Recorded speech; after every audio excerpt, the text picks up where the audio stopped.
Giờ làm khớp không dễ rác ha, không cho dít ha.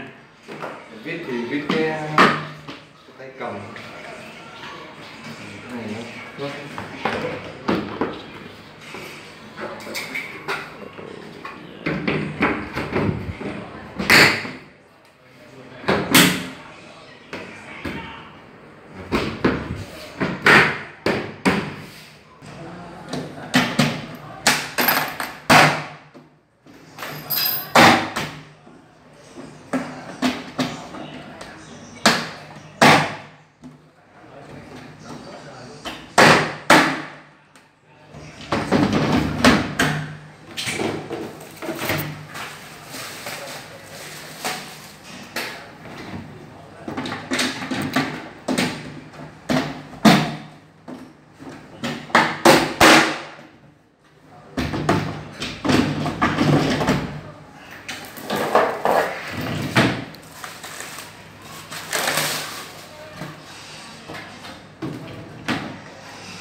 ngày giao mấy cái vậy?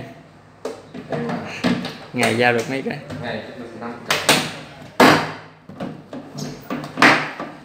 Nếu gần cho thì chắc được 7-8 cái. Còn đi qua bên ăn thì mất rồi. Ở đây sang Là từ bên Duy Tân chạy qua luôn hả? em chạy từ bên Lý vô bên Hồ Bắc á.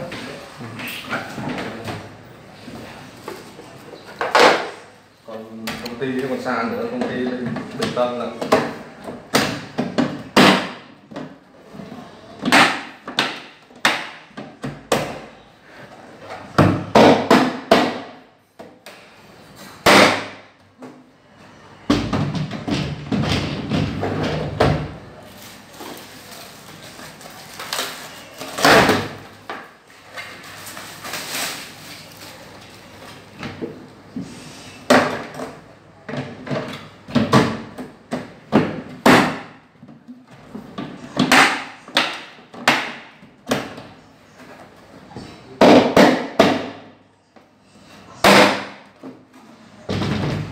Khóa mà.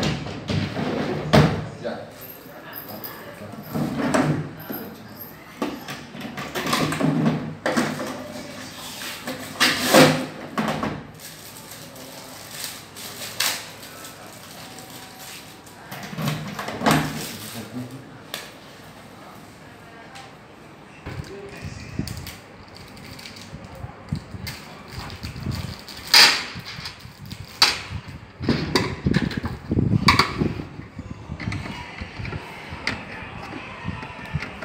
Sao phải bắt cái chỗ đó là sao?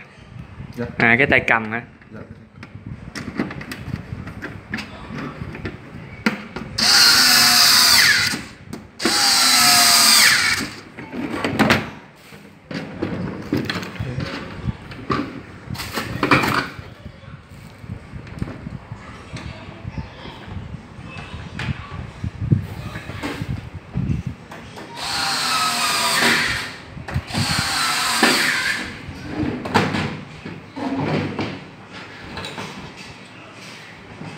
Sao màu cam mà nó ở đây nó giống màu hồng.